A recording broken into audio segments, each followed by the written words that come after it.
కృపావార్త కార్యక్రమమునకు స్వాగతం. నేటి ధ్యానాంశము ఆహారము.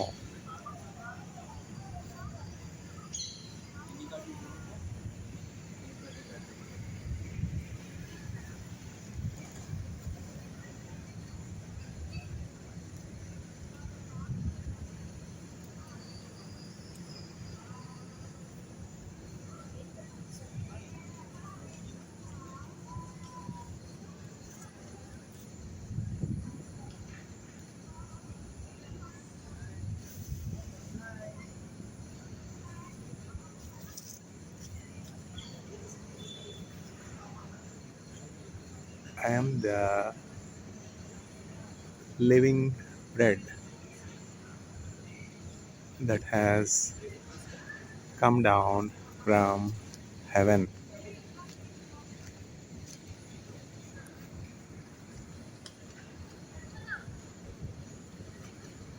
John chapter 6 verse 51.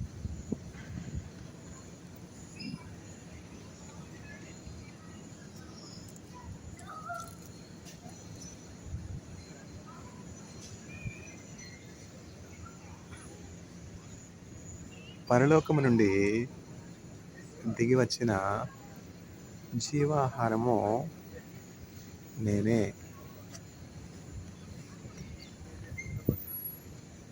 ఎవరు చెప్తూ ఉన్నారు ఈ మాట? యేసుక్రీస్తు ప్రభువు చెప్తూ ఉన్నారు. ఈ మొక్కను ఎవరైనా ఎప్పుడైనా చూసారా?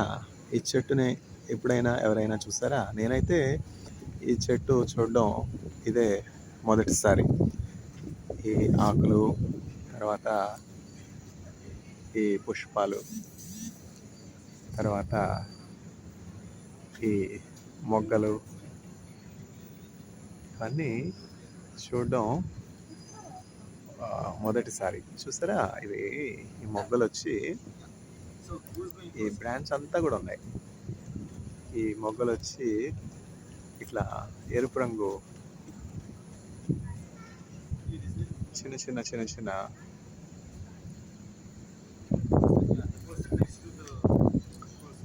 ఫైబర్స్ లాగా తయారవుతున్నాయి. తర్వాత అది వచ్చి ఆకుపచ్చ రంగులోనికి చక్కగా ఆకుల్లాగా మారుతున్నాయి. చూసారా ఎట్లా దేవుడు ఈ ఆకులు కలిగినటువంటి ఈ చక్కని చెట్టు చేసి ఉన్నారు. ఎంతో ఆశ్చర్యంగా ఉంది నాకు. ఎందుకంటే నేను ఇజ్రాయెల్ దేశంలో 6 సంవత్సరాలు ఉన్నానా. ఇజ్రాయెల్ దేశంలో ఒక ప్రత్యేకమైనటువంటి చెట్టు ఉండినది. ఆ వృక్షం పేరేమిటంటే ఆలివ్ ట్రీ, ఒలివ మొక్క. ఆలివ్ మొక్క ఇంచుమించు ఇట్లానే ఉంటుంది. ఆకులు ఎంత పొడుగ్గా ఉండవు, కానీ చాలా ముదురు ఆకుపచ్చ రంగులో, అంటే ఇదే రంగులో ఉంటాయి. తర్వాత ఇప్పుడు చిన్న చిన్న కాయలు చూస్తాం కదా, అట్లా ఒలివ కాయలు ఉంటాయి అన్నమాట. ఒలివలు ఎంతో శ్రేష్టమైనవి. దేహానికి ఆరోగ్యం కోసం ఒలివ తైలము, ఒలివ నూనె ఆహారం కొరకు వాడతారు. ఆ ఒలివ పండ్లు కూడా చక్కగా భోజన బల్ల మీద యూదులు ఎప్పుడు కూడా ఒలివ పండ్లు పెట్టుకుంటారు, ఒలివ కాయలు పెట్టుకుంటారు. అంటే మెడిటరేనియన్ డైట్ అనమాట. ఇప్పుడు చూడండి, వీఆర్ వాట్ వీ ఈట్. మనం ఏమైతే తింటున్నామో మనము అదే రీతిగా దాన్ని ప్రతిబింబించే స్వభావాలు కలిగి ఉంటాం. ఇజ్రాయేలీలు మనం చూసినట్లయితే వారు ఎంత దేహ దారుఢ్యం కలిగి ఉంటారు. బాహ్యంగా వారి దేహం మాత్రమే కాదు, వారి బ్రెయిన్ ఫంక్షన్ కూడా అంతే, చాలా ఎఫెక్టివ్గా, చాలా షార్ప్గా, చాలా స్మార్ట్గా ఉంటుంది. వాళ్ళ ఆలోచన విధానం కూడా ఎంతో భిన్నంగా, వ్యత్యాసంగా ఉంటుందన్నమాట. They will not beat around bush. ఒక ప్రాబ్లం వచ్చినప్పుడు ఆ ప్రాబ్లమ్ని నేరుగా సాల్వ్ చేస్తారు, కానీ బీటింగ్ అరౌండ్ ద బుష్ అంటారు కదా, తటపాటాయించడం, ఆలోచించడం, జాగు చేయడం ఇట్లాంటివి ఏం లేవు. ఎందుకంటే వాళ్ళు దేవుడిచ్చినటువంటి మన్నా తిన్నారు కదా, దేవదూతలు ఆహారమైనటువంటి మన్నాను 40 సంవత్సరాలు ఆ మన్నా భుజిస్తూ వచ్చారు కదా. దేవదూతల ఆహారం భుజించడం అంటే ఏమన్నా సామాన్యం? మనకు హిందూ మిథాలజీలో, హిందూ లిటరేచర్లో, హిందూ థియాలజీలో మనం కూడా చదువుతాం కదా. దేనికోసం? సముద్ర మథనం చేసిన తర్వాత అమృతం వస్తుంది కదా. ఆ అమృతాన్ని మా దూతలకు దానవులకు అట్లా పంచిపెడతారు. ఎవరు? శ్రీ విష్ణువు ఎవరి వేషంలో, ఎవరి రూపంలో, ఏ రూపంలో వస్తారు? మోహిని రూపంలో వచ్చి దేవతలకు, అంటే సురులకు అమృతాన్ని ఇస్తారు. అసురులకు అమృతాన్ని ఇవ్వరనమాట. చూసారా? ఇవన్నీ కూడా మనం చదువుతాం కదా. అట్లా ఈ యూదులు, ఇజ్రాయేలీలు దేవదూతల ఆహారం తిన్నారు. యూదులు ఎందుకు తినాలి, మేమెందుకు తినకూడదు? ఇట్లా వచ్చిందనమాట తగు. సురులు అసురులు ఉన్నారు. ఆ సురులకి ఎందుకు ఇవ్వాలి, మాకెందుకు ఇవ్వకూడదు? ఆ అమృత తుల్యమైనటువంటి ఆ జీవాహారము, నిరంతరము జీవించే ఆహారము అందరూ భుజించాలి అనేది యేసుక్రీస్తు ప్రభు కోరిక. చూసారా? పరలోకం నుండి వచ్చినటువంటి ఆ మన్నా అయితే యూదులకు మాత్రమే. కానీ పరలోకం నుండి దిగి వచ్చినటువంటి జీవాహారమైనటువంటి యేసుక్రీస్తు, అంటే ఆ మన్నా కంటే శ్రేష్టమైనటువంటి ఆహారం, నిరంతరము జీవింపచేసే ఆహారమైనటువంటి యేసుక్రీస్తు ప్రభు దేహము కేవలము యూదులకు మాత్రమే కాదు, కేవలము సురులకు మాత్రమే కాదు, చెడ్డవారమైనటువంటి మనకు కూడా. చూసారా? మనం ఇంకను పాపలమై ఉండగా యేసుక్రీస్తు మన కొరకు చనిపోయాను. చూసారా? మన పాపములను మనం ఒప్పుకునే ఎడల ఆయన నమ్మదగిన వాడును నీతిమంతుడును కనుక మన సమస్త దుర్నీతి నుంచి మనల్ని విడిపించి మనల్ని పవిత్రులుగా చేయను. ఎప్పుడు కూడా మన హృదయంలో ఉన్నటువంటి చెడు ఆలోచనలు బట్టి, చెడు తలంపులను బట్టి, దేవునికి విరోధమైనటువంటి ఆలోచనలు బట్టి, చిన్న ఆలోచన దేవునికి విరోధమైనది వస్తే దాన్ని పట్టుకుని దేవుని దగ్గరికి తీసుకుని వచ్చి పశ్చాత్తాపడాలి. ప్రభా, నీ రూపంలో నుంచి నేను ఎందుకు మారిపోతూ ఉన్నాను? నేను నీ రూపంలో సృజించబడ్డాను కదా. నీవు దేవుడు కదా, నీవు సృష్టికర్తవు కదా, నీవు పరిశుద్ధుడు కదా. ఏ గుణగణాలని ఇప్పుడు చూడండి. అమెరికా దేశం, ఇజ్రాయెల్ దేశం అనేకమైనటువంటి మిసైల్స్, వెపన్స్ ప్రయోగించి దాడి చేస్తూ ఉన్నారు. ఈ దేవుని ఏర్పాట, దేవుని చిత్తమా? అది మనం గమనించాలి. దేవుని దృష్టికి రక్తపాతం ఎంత మాత్రం కూడా ఇష్టమైంది కాదు. బలహీనుల్ని బాధించడం దేవుని యొక్క ఉద్దేశ్యం కాదు. ముస్లిమ్స్ తర్వాత అరబ్ యూత్ చాలా అప్రెస్ చేయబడతా ఉన్నారు కదా. అది దేవుని ఏర్పాటు కాదు. ఇప్పుడు చూడండి, హాగరు తన కుమారుడైనటువంటి ఇష్మాయేలు మరణానికి సమీపించినప్పుడు, ఏడుస్తూ ఉన్నప్పుడు, త్రాగడానికి నీళ్లు లేనప్పుడు దేవుడు ఏమైనా పక్షపాతం చూపించాడా? దేవునికి ఏమి కూడా పక్షపాతం లేదు. మన అవసరతలో ఉన్నప్పుడు, బాధలో ఉన్నప్పుడు, ఇబ్బందిలో ఉన్నప్పుడు మన యోగ్యత అయోగ్యతలను దేవుడు ఆలోచించడు, కానీ మన అవసరత తీర్చే దేవునికి ఉన్నాడు. దేవుని ప్రేమ ఇదిగో జనులార భావంబునందెలియరే, కేవలము నమ్ముకొనిన పరలోక జీవంబు మనకబ్బునో. మన మంచివారమని, యోగ్యులమని, పరిశుద్ధులమని, పవిత్రులమని మన కొరకు యేసుక్రీస్తు ప్రభు సెలవులో ప్రాణం అర్పించలేదు. లెంట్ సీజన్లో ఉన్నాం కదా. ఇప్పుడు చూడండి, ఈ పుష్పాలు ఎంత బాగున్నాయి చూడండి. ఈ పింక్ కలర్ ఫ్లవర్స్ చూస్తూ ఉంటే నాకు కొరియా దేశం జ్ఞాపకం వస్తూ ఉంది. ఇక్కడ ఏమిటి 3 దేశాలు ఒకే చోట ఉన్నట్టున్నాయి. ఇజ్రాయెల్, తర్వాత కొరియా. ఈ ముద్ద మందారంలాగా పింక్ కలర్లో ఉన్నటువంటి ఫ్లవర్స్ చూస్తే నాకు చైనీస్ స్ప్రింగ్ జ్ఞాపకం వస్తుంది అనమాట. Spring festival. ఇప్పుడు కొరియా తీసుకున్న, తర్వాత చైనా తీసుకున్న, తర్వాత ఇండియా తీసుకున్న, మనకి స్ప్రింగ్ ఫెస్టివల్ ఉంది. స్ప్రింగ్ ఫెస్టివల్ అంటే ఏంటి? వసంతకాలం. ఈ వసంతకాలం గురించి మాట్లాడేటప్పుడు నాకు ఒక దైవజనుడు జ్ఞాపకం వస్తారు. దైవజనుడు అంటే ఆయన ఏం పెద్ద క్లెర్జీ కాదు, వాక్యోపదేశకుడు కాదు, ఫాదర్ కాదు. కేవలము చర్చిలో ఉన్నటువంటి క్లెర్జీమెన్, అంటే ఫాదర్స్కు ఆయన పరిచారకుడిగా ఉన్నాడనమాట. కేవలము క్లెర్జీమెన్కు కేవలము ఒక పరిచారకునిగా, అంటే వాళ్ళ ఇల్లు శుభ్రం చేసేవానిగా, తర్వాత వాళ్ళకి కావాల్సినటువంటి ఆహార పానీయాలు సమకూర్చేవానిగా, తర్వాత వంట పాత్రలు కడిగేవానిగా, ఇంటికి కావాల్సినటువంటి ప్రావిజన్స్ తెచ్చేవానిగా ఇట్లా ఉన్నాడు. ఎవరు? బ్రదర్ లారెన్స్ ఇట్లా ఉంటూ ఒక చక్కని పుస్తకం ఆయన రచించారనమాట.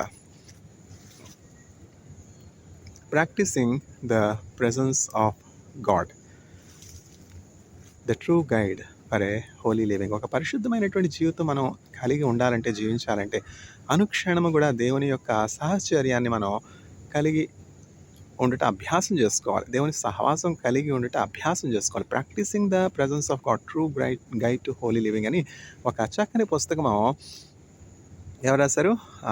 బ్రదర్ లారెన్స్ రాశారు. ఆయన రాయడం అంటే ఆయన సజీవునిగా ఉన్నప్పుడు ఒక పుస్తకం రాయాలి, ఒక పుస్తకం ముద్రించాలి అనేటువంటి ఒక దృఢ సంకల్పంతో అట్లా ఏం చేయలేదు గానీ, అది యాదృచ్ఛికంగా జరిగింది. ఎట్లా అంటే ఇప్పుడంటే మనం ఈమెయిల్స్, తర్వాత వాట్సాప్‌లు, తర్వాత ఫేస్‌బుక్‌లు, తర్వాత ఎక్స్, టెలిగ్రాము ఇవన్నీ వచ్చేసాయి. హ్మ్. పూర్వం ఇప్పుడు టెలిగ్రామ్ అర్థమే మారిపోయిందనుకోండి. అప్పట్లో టెలిగ్రామ్ అంటే ఆ టెలిగ్రాము వేరు, ఈ టెలిగ్రామ్ వేరు. చాలా పదాలు పాత పదాలు క్రొత్త టెక్నాలజీకి అన్వయిస్తూ ఉన్నారు. అందువల్ల ఈ క్రొత్త తరం వారికి పాత తరంలో ఉన్నటువంటి టెలిగ్రామ్ అంటే ఈ ఆహ్, ఇంటర్నెట్‌లో ఉపయోగించే టెలిగ్రాము మాస్ కమ్యూనికేషన్ మీడియాయే తెలుసు కానీ ఏంటది పోస్ట్ ఆఫీస్‌లో నుంచి పంపించే టెలిగ్రామ్ గురించి అట్లా చాలా విషయాలు క్రొత్త తరం వారికి ఆహ్, తెలియనటువంటి విషయాలుగా ఉన్నాయి. ఇట్లా బ్రదర్ ఫ్రాన్సిస్ రాయాలని ఒక పుస్తకం రాయలేదు గానీ, ఆయన ఏం చేసేవారంటే, ఆయన యొక్క స్నేహితులకు, తర్వాత ఆయన యొక్క పరిచితులకు ఎక్కువగా ఆయన లెటర్స్ రాస్తూ ఉండేవారనమాట. ఇప్పుడు లెటర్స్ ఎవరు రాస్తా ఉన్నారు చెప్పండి. పూర్వం అంతా కూడా పోస్టల్ సర్వీసెస్ ఎక్కువ. లెటర్ రాయటం చాలా కామన్ మీడియం ఆఫ్ కమ్యూనికేషన్. అట్లా లెటర్స్ రాస్తున్నటువంటి సందర్భంలో ఆయన లెటర్స్ ఎవరెవరైతే పొందుకున్నారో, ఆ లెటర్స్ ద్వారా, ఆ ఉత్తరాల ద్వారా ఎంతగానో బలపరచబడ్డారు, ధైర్యపరచబడ్డారు, ఆత్మీయంగా స్థిరపరచబడ్డారు, విశ్వాసంలో యేసుక్రీస్తు ప్రభుకి సన్నిహితంగా రాగలిగారనమాట. ఆ లెటర్స్ అన్నీ కూడా వాళ్ళు చక్కగా భద్రపరుచుకున్నారు. తర్వాత ఎక్కడో నాలాంటి వాళ్ళు బ్రదర్ లారెన్స్ మృతి చెందిన తర్వాత, ప్రభునందు నిద్రించిన తర్వాత నాలాంటి ఎవరో ఒక లేమన్నో ఈ లెటర్స్ అన్నింటినీ ఎక్కడెక్కడున్నాయి లింకులన్నీ కలుపుకుంటూ చక్కగా ఒక్కొక్క లెటర్ సమకూర్చి వాటిని ఒక పుస్తకంగా అచ్చు వేయించారనమాట. ఆ పుస్తకం పేరే practising the presence of God a true guide for holy living. ఆ పుస్తకం ఓపెనింగ్ రిమార్క్స్ ఇట్లా ఉంటాయన్నమాట. ప్రారంభ పలుకులు ఇట్లా ఉంటాయి. ఎట్లా ఉంటాయంటే, good when God gives, nor less when he denies. Afflictions are blessings in disguise. దేవుడు ఇచ్చాడు అంటే మంచిది, ఇవ్వలేదు అంటే ఆయన చెడ్డవాడైతే కాదు. శోధనలు మారు రూపంలో దీవెనలు. చూసారా, ఆయన ఎంతో శోధన గుండా, శ్రమ గుండా వెళ్ళాడు, కష్టం గుండా వెళ్ళాడు. వాళ్ళకి క్లెర్జీగా ఎందుకు ఉండాలి, నేను కేవలం పనివానిగా ఎందుకు ఉండాలి, నేను అంట్లు ఎందుకు తోమాలి, పాత్రలు ఎందుకు తొడవాలి, వంట ఎందుకు చేయాలి, ఈ సామాన్లను ఎందుకు మోసుకురావాలి, వాళ్ళు చక్కగా వాక్యం ఎందుకు ప్రకటించాలి, వాళ్ళు చక్కగా తెల్ల అంగీలు వేసుకుని మైక్ వెనకతలుండి వాక్యం ఎందుకు ప్రకటించాలి. అట్లా ఎప్పుడు కూడా మనం అనుకోకూడదు. దేవుడు మనల్ని ఉంచినటువంటి స్థితిలో, దేవుడు మనకు అప్పగించినటువంటి పని నమ్మకం చేయాలి. అందరూ సెలవుదొరయ్య గారిలాగా, తర్వాత పాస్టర్ గారిలాగా, రెవరెండ్ లాగా ఉండలేరు కదా. వాళ్ళని చూసి వాళ్ళని అనుకరించాలి అని అనుకోవడం, వాళ్ళని బట్టి దేవుడిని మహింపరచడం మంచిదే కానీ, అసూయ పడడం, వాళ్ళు ఎందుకు ప్రకటించాలి, నేను ఎందుకు ప్రకటించకూడదు, వాళ్ళే తెల్లంగి ఎందుకు వేసుకోవాలి, నేను ఎందుకు వేసుకోకూడదు, వాళ్ళే పులిపీట దగ్గర ఎందుకు ఉండాలి, వాళ్ళే మైక్ ఎందుకు పట్టుకోవాలి, నేను ఎందుకు పట్టుకోకూడదు, అట్లా అనుకోకూడదు. కానీ దేవుడు మనకి ఇచ్చినటువంటి ఏ తలాంత అయితే ఉందో, అది కేవలం వంట చేసే పని కావచ్చు, కేవలం టీచింగే కావచ్చు, ఏదైనా కూడా మనం దేవుని యొక్క సహచర్యాన్ని అనుభవిస్తూ, దేవుని యొక్క సహచర్యాన్ని అభ్యసిస్తూ చేస్తే మనం పరిశుద్ధమైనటువంటి జీవితం కలిగి ఉండగలుగుతాం. దేవునికి ఇష్టమైనటువంటి జీవితం మనం కలిగి ఉండగలుగుతాం. అనేకుల్ని మనం ఇన్ఫ్లుయెన్స్ చేయగలుగుతాం. అనేకులను మనం దేవుని రాజ్య వారసులుగా చేయగలుగుతాం. మనం తదనంతరము వాళ్ళు మన జీవితాన్ని చదువుకుంటారనమాట.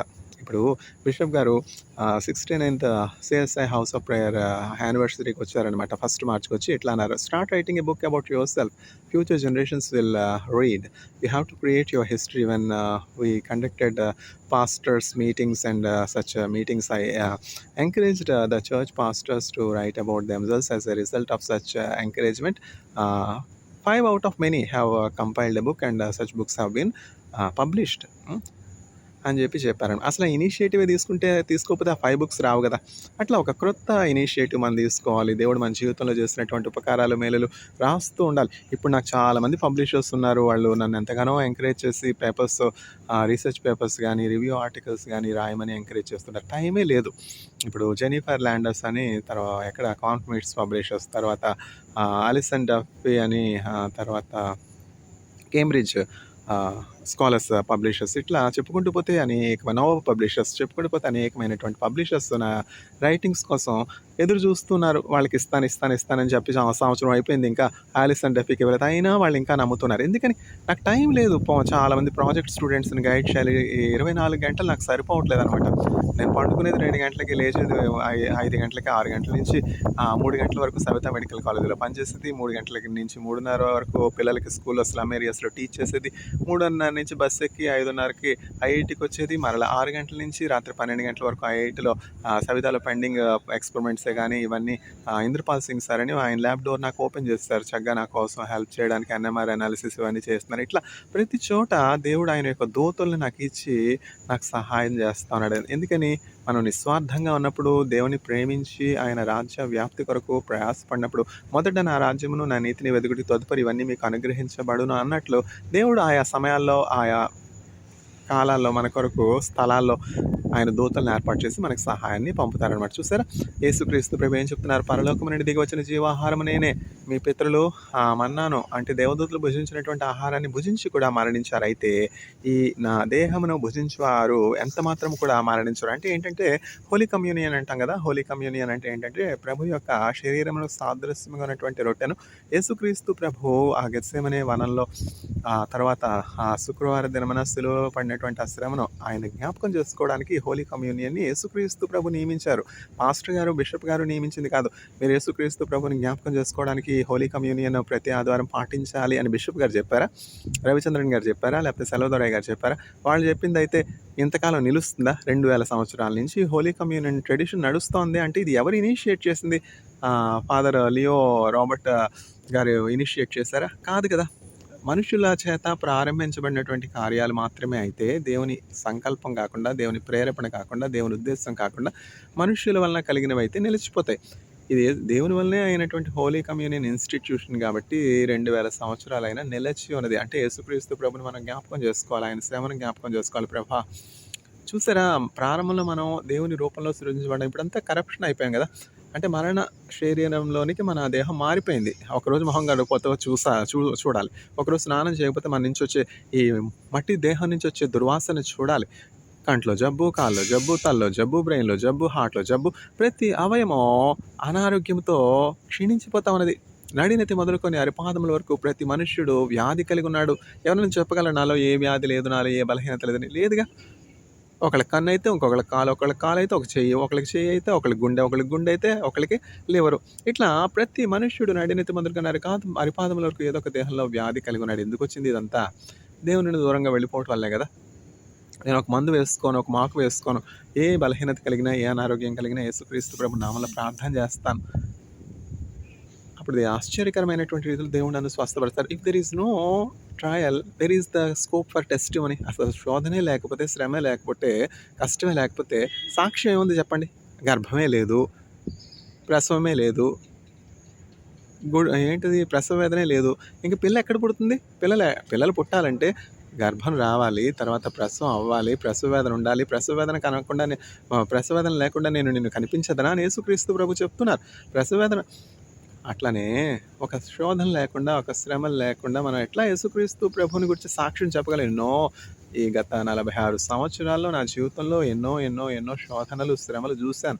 యేసుక్రీస్తు ప్రభు నామంలో ప్రార్థించి విడుదల పొందుకున్నాను, సహాయం పొందుకున్నాను. అందుకని నా దగ్గర సాక్ష్యాలు ఉన్నాయి కదా. సాక్ష్యం లేకపోతే ఏంటి? ఎట్లా ప్రసంగం చేయగలనా?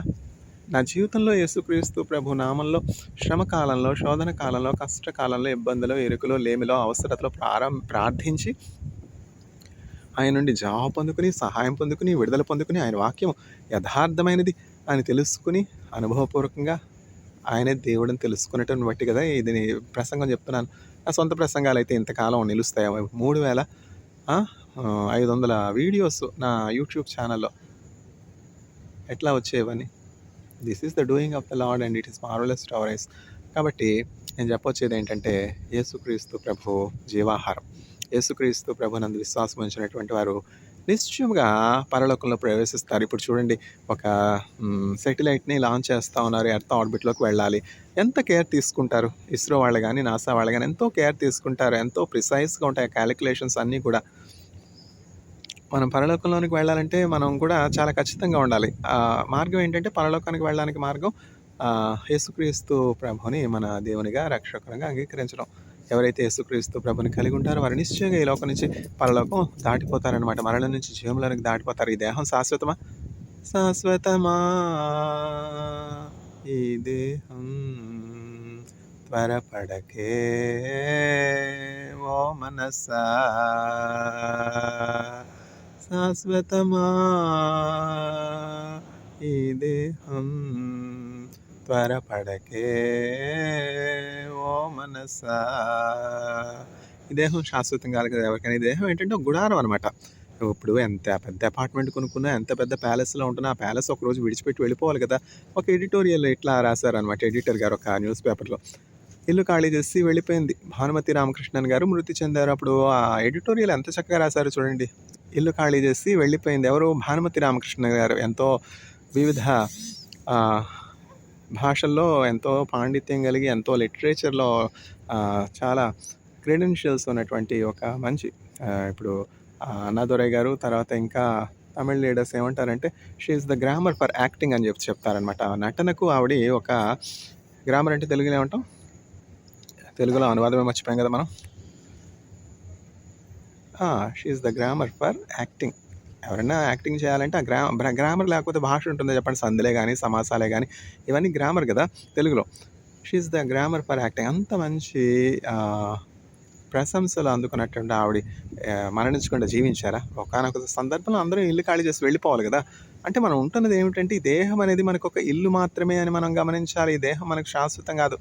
శాశ్వతమా ఈ దేహం త్వరపడకే ఓ మనసా. అంత చక్కని ఎడిటోరియల్ భానుమతి రామకృష్ణన్ గారు మరణించినప్పుడు ఆమె గురించి రాశారనమాట ఎడిటర్ గారు. అట్లా ఉంటాయి. ఇల్లు ఖాళీ చేసి వెళ్ళిపోయింది అంటే మనం అందరం కూడా జ్ఞాపకం పెట్టుకోవాలి. వైరాగ్యం కాదు, ఫిలాసఫీ కాదు, వాస్తవమేగా. పుట్టుక వాస్తవం, గిట్టుడు కూడా వాస్తవమేగా. మరి సీట్ రిజర్వ్ చేసుకోవద్దు పరలోకంలో. ఇప్పుడు నేను ఇజ్రాయెల్ వెళ్ళాను, ఊరికి వెళ్ళిపోయానా? టికెట్ లేకుండా, వీసా లేకుండా ఎట్లా వెళ్ళేది? కొరియా వెళ్ళాను, ఊరికి వెళ్ళిపోయాను, టికెట్ లేకుండా, వీసా లేకుండా, అక్కడ మనకు తెలిసిన వాళ్ళు ఎవరు లేకుండా, మనల్ని ఎవరు ఆహ్వానించకుండా వెళ్ళిపోతామా? చైనా వెళ్ళాను, ఎట్లా వెళ్ళాను? దానికి ఒక సిద్ధపాటు లేదా? ప్లానింగ్ లేదా? వీసా అప్లై చేయొద్దు, ఎంబసీకి వెళ్ళొద్దు, సర్టిఫికెట్స్ అని ముందుగా సబ్మిట్ చేయొద్దు, ఒక ట్రావెల్ ఏజెన్సీని కన్సల్ట్ అవ్వద్దు. ఇవన్నీ ఉన్నాయి కదా. కాబట్టి పరలోకం వెళ్ళాలంటే అందరూ తెలుసుకోవాల్సింది ఏమిటి అంటే చర్చ్ పరలోకం యొక్క గవిని. గవిని అంటే ఏమిటంటే తెలుగు వచ్చింది, తెలుగు అంతా మర్చిపోతా ఉన్నారు. తెలుగు వాళ్ళ గురించే నేను చెప్తున్నాను, ఇంగ్లీష్ వాళ్ళ గురించి నేను ఎందుకు చెప్తాను? నాకెందుకు వచ్చింది గవిని? గవిని అంటే ఏంటంటే అదేమిటో తిట్టుమాటలాగా ఉందే, నేనంతా వల్గర్గా మాట్లాడతాను. ఏమిటి వల్గరు? ఏం లేదు, మనకి భాష అర్థం కాక. భాష ముండా అంటే ఏమిటంటారు? గుండు. ఇప్పుడు గుండు అంటున్నారు, అప్పుడు ముండా అనేవారు, అంతే కదా. ముండనం అంటే ఏంటంటే చక్కగా నున్నగా గుండు గీస్తారు వెధరాంటికి, అదనమాట ముండా అంటే. అది బూత్ మాట కాదు. ఏమిటి వల్గర్గా ఉందండి? వల్గర్ ఏం కాదు, అది మనం ఆలోచించే విధానాన్ని బట్టి.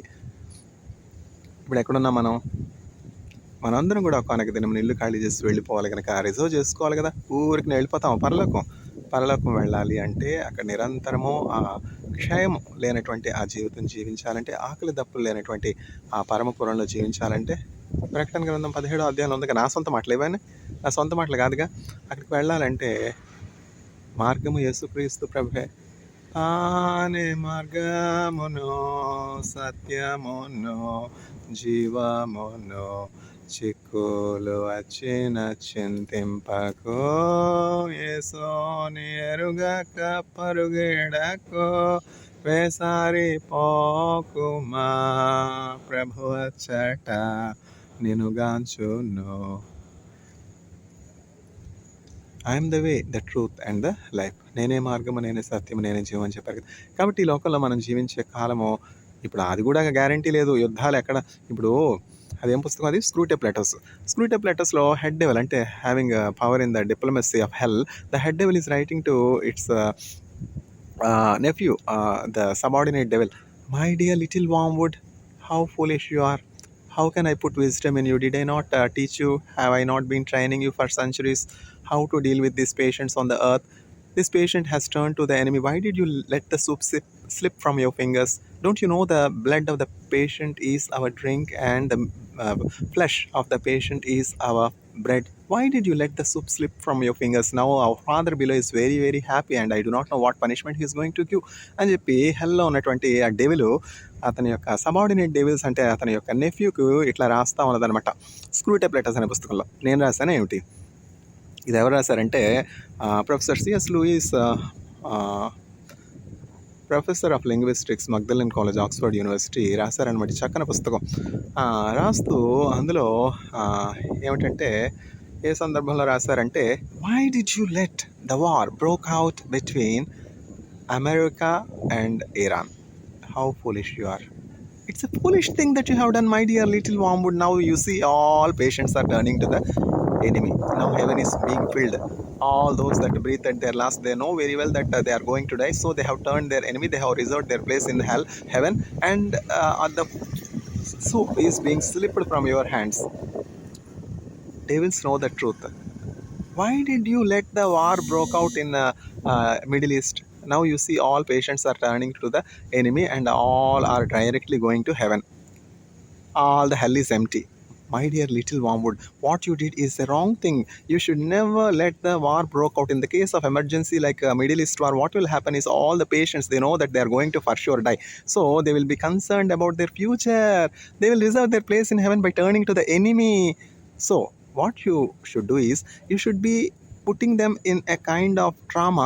You should giving them false hopes that you should create a false peace around them, and you should affect them with some kind of slow poisoning, so that they will not even realize that they are going to die.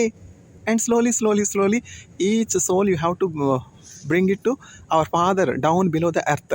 Then we will have plenty of blood to drink, and then we have plenty of bread to eat. Don't you know the flesh of the patient is our bread and the blood of the patient is our drink? My dear little wormwood, our Father below is so happy, so angry on you. Now I do not know what will be your fate. He will terminate you from your duties. Devils know the diplomacy better. May the Lord grant peace in the Middle East. Amen.